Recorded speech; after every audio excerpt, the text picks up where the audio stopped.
Hi, I'm Jay Diamond. I'm a love and intimacy coach, and I'm the founder of Awakening Sacred Love and the Reconnection Retreat. And so I want to talk to you a little bit about removing blocks to love and creating and manifesting more love in your life.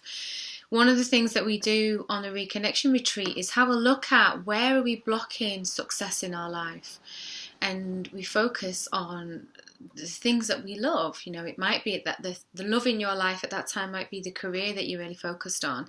It might be your romantic life. It might be the love of your children. It might be feeling connected to people.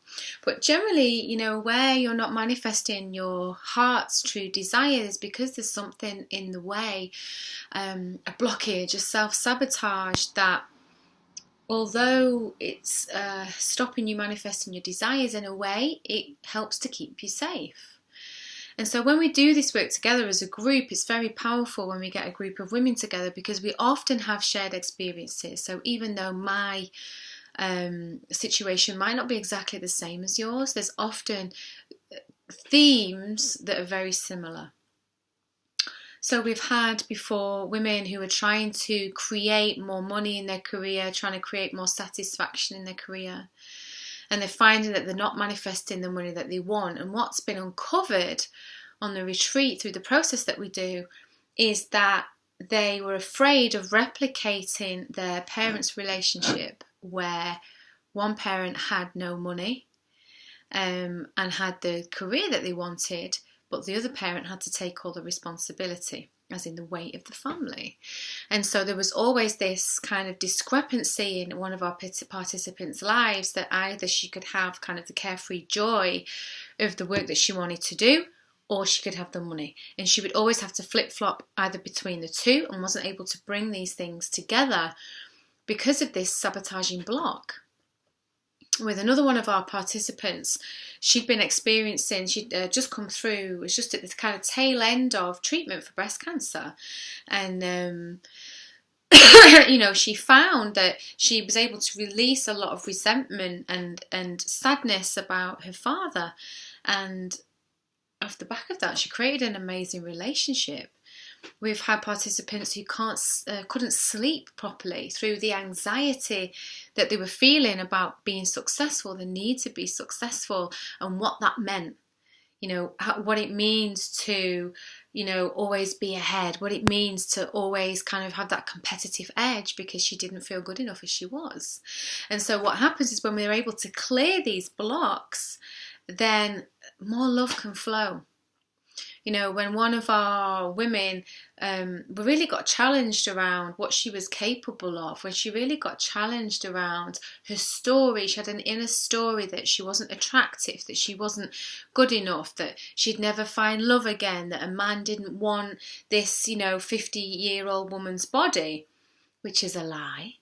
And when she got challenged on that and she accepted to receive that different point of view, she created a beautiful relationship with a beautiful man. And she was exactly the same woman as when she started, except for her mindset changed. And this is what we do on the retreat.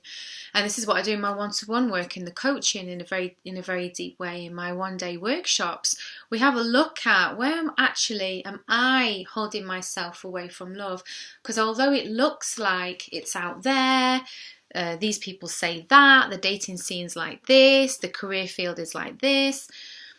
Actually, when we change internally, and I know this for myself, like this is the process I've have gone through over a number of years, is rewiring my brain, rewiring my mind to believe different possibilities, to get out of the rut of the belief that I was in about life, about what's possible for me, based on where I come from, based on my experiences, based on my disappointments, based on even trauma that I've experienced.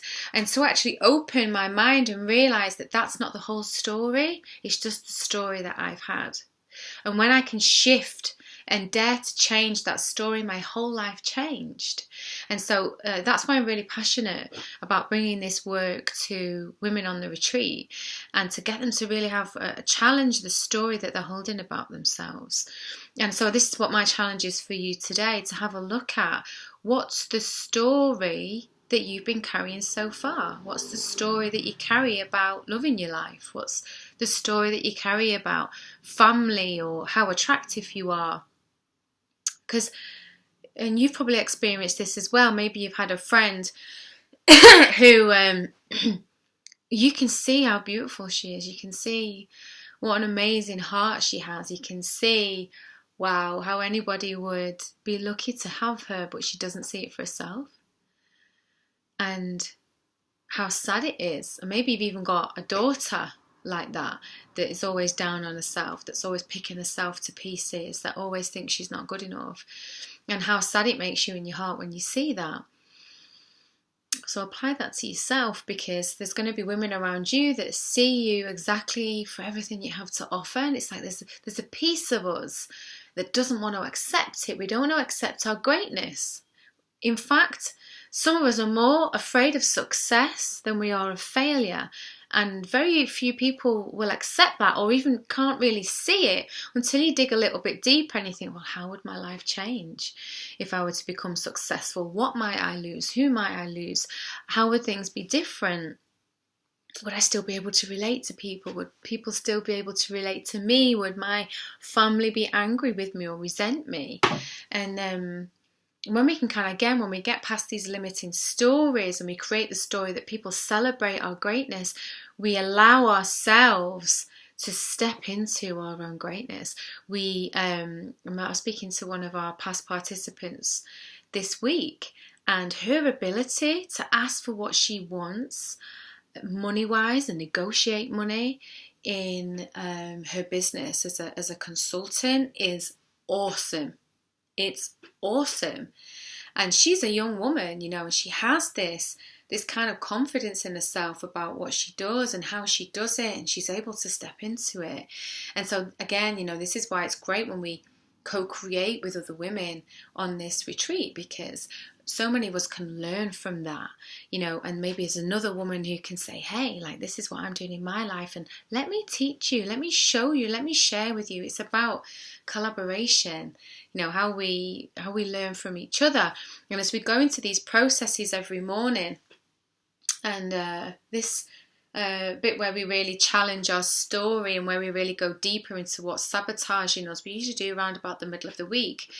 And one of our past participants was like on the verge of losing a house, and they were very wealthy, but within like a few weeks we heard from her, and they'd bought more property, everything had been resolved, the relationship issues had been fixed, because in herself she was able to release that point of stress, release that point of worry, release this fear that she was never going to be able to make it. And in the absence of fear, love awakens.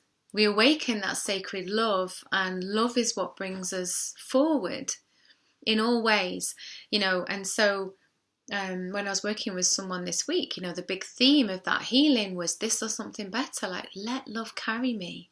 Let love carry me forward rather than fear. And the mind will tell us, the ego will tell us that we have to be in fear to avoid pain.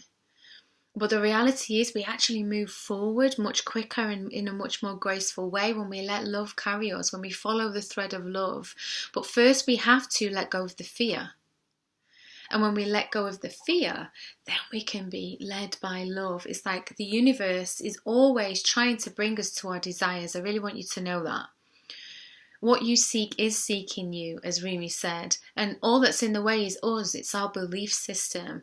It's, sometimes we need to learn new skills to get there, but when we shift our belief system, we draw that support in. We draw in the things, the people, the places, the money that we need in order to get us to our desire. Because newsflash, the Most High wants us, life wants us to be happy. We're not here to suffer. We're really not here to just suffer through our life. We're here to manifest joy and prosperity and abundance. And sure, we can learn a couple of things from difficult experiences, but we don't have to take that difficult experience with us for the rest of our life. We can take the lesson and move on. So this is part of what we really go deeply in on the retreat. So, you're welcome to join us. I'm going to pop a link up above so you can have a look, because we've got space for some more women, and we're going to be in Cyprus this year, which is the birthplace of the goddess of love, Aphrodite. So if you want to create more love and lust in your relationship, then you should come. If you want to attract your soulmate, you absolutely should come. So, I'm going to pop that link up there for you and you can have a look. But what I want you to have a look at in this week is, what's the story I'm telling myself? What's the story I've been telling myself for a long time that doesn't serve me anymore?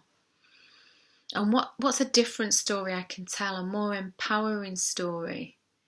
Because we kind of base our life on the story that we believe. So it's up to you whether you choose to believe an empowering story about your experiences, about being an overcomer, about being a victor, about being a woman who is ready to move on to the next stage of her life in greatness. Or you can tell the story of, oh no, everything went wrong and this person left me and it was so terrible and I didn't deserve that. You can keep that story if you want. But a more empowering story is going to take you to the future that you deserve. And the choice is entirely up to you. So you can pop me a message in the comments. Let me know what this brought up for you. And maybe we'll speak again in a couple of days. Bye.